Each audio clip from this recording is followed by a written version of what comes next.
Oras. Palong-palo yan. Sabi ko, Lord, paramdam mo naman na mahal mo ako. Ba't ka marunong mag-split? Kasi pinayagan siya ng asawa niya. Pero hindi sila nag-split. Hindi sila nag-split.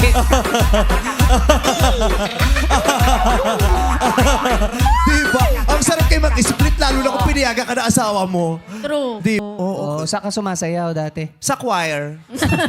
Oras. Palong-palo yan. Sabi ko, Lord, paramdam mo naman na mahal mo ako.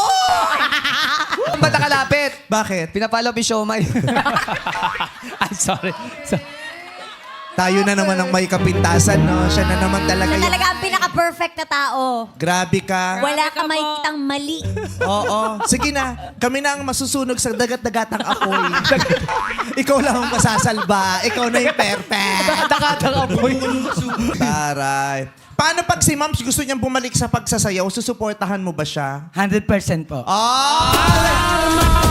Hindi ganon. Dapat nga hindi niya pinapayagan eh. Dapat pinoprotektahan niyo yung mga asawa niyo. Kasi bilang mga mister, dapat kami lang nakakakita doon.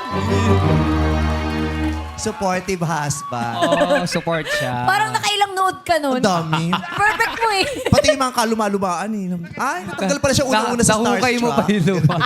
Pati Starstruck days na puntahan ko. Ang layo. Ang lalim na. Oo. Oo. Doon dulo nga, sabi ko, ano ba yan? Tapos na. Yun. Alvin at the Chipmunks yung pinanood. At least ito nakakatawa. Lahat ng Alvin.